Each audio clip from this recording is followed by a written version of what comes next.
রাতে ঘুমানোর সময় আমার স্ত্রী যখন আমার বুকের ওপর এসে শুয়ে পড়ল, তখন আমি বেশ বিরক্তি নিয়ে ওকে বললাম, সারাদিন কাজ করে রাতে তোমার জন্যে একটু শান্তিতে ঘুমাতেও পারি না।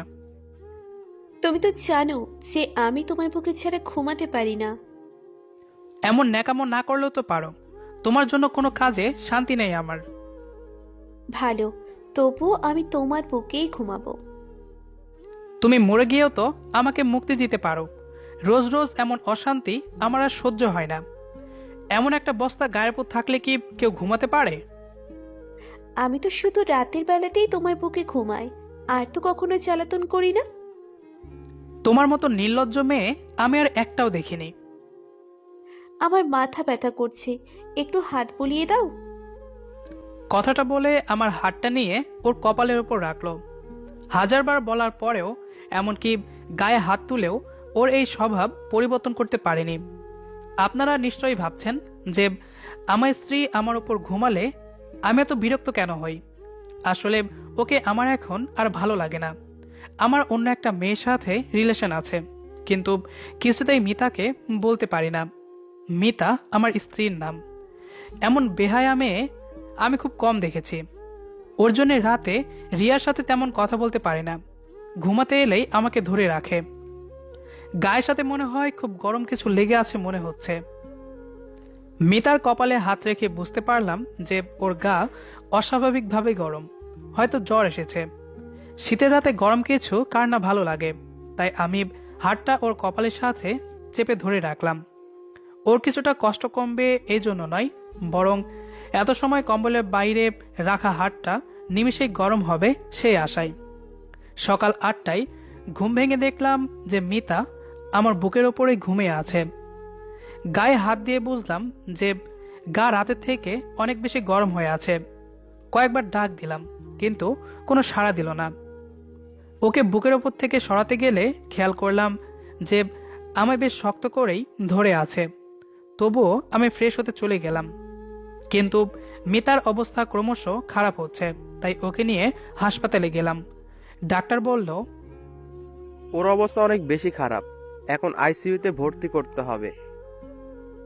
কিন্তু আমি ওর জন্য এত টাকা নষ্ট করতে পারবো না।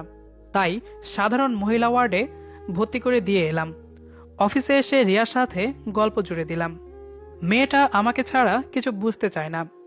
রিয়া আমার অফিসের কলিগ। ওর হাসি মুখটা যে কোনো পুরুষকে নিজের কাছে টানতে বাধ্য করবে। তাই আমিও ওর কাছে চলে এসেছি।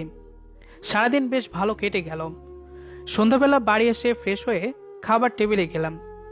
না, আজ আর এই টেবিলে আমার পছন্দের কিছু রান্না করা নেই। মিতা রোজ সন্ধ্যা হলেই আমার পছন্দের হালকা খাবার বানিয়ে দিত, তারপর নিজের হাতে খাইয়েও দিত।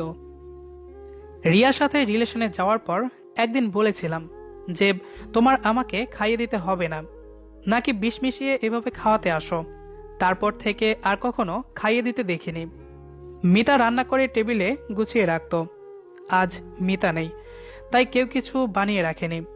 খাটে গিয়ে রিয়ার সাথে কথা বলতে লাগলাম, কিন্তু এখন ওর সাথে কথা বলতে ভালো লাগছে না। সারাদিন মিতার কোনো খোঁজ নেওয়া হয়নি। আচ্ছা, ওর কি জ্ঞান ফিরেছে, নাকি ও আর নেই? না না, আমি সব কি ভাবছি। আর ও মরে গেলেই তো আমার আর রিয়ার জন্য ভালো হয়। কিন্তু মনকে কিছুতেই শান্ত করতে পারছি না।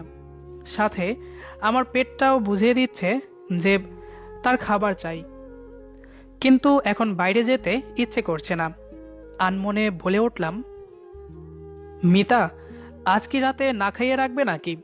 তুমি আসলে কোনো কাজের না। দুপুরের টিফিনটাও দাওনি আজ। হঠাৎ খেয়াল আসলো যে মিতা হাসপাতালে ভর্তি। মেয়েটার আর কোনো খোঁজ কেন নিলাম না আমি? সকালে একবার যেতে হবে হাসপাতালে, দেখি কেমন আছে। এখন ঘুমিয়ে পড়ি, কিন্তু শুয়ে কোনো শান্তি পাচ্ছি না। কিছুতেই ঘুম আসছে না। আজ মিতা নেই বলে কি এমন হচ্ছে? হয়তো বুকের উপরে কেউ না থাকলে ঘুম আসবে না। অভ্যাসটা খারাপ হয়ে গেছে। রাত যত বাড়ছে মিতার কথা তত বেশি মনে পড়ছে। সাথে ক্ষুধাটাও বেড়ে চলছে। কিছু সময় এপাশ ওপাশ করলাম, কিন্তু ঘুমাতে পারলাম না। উঠে গিয়ে ফ্রিজ খুলে খাবার আছে কিনা দেখতে গেলাম। গিয়ে দেখলাম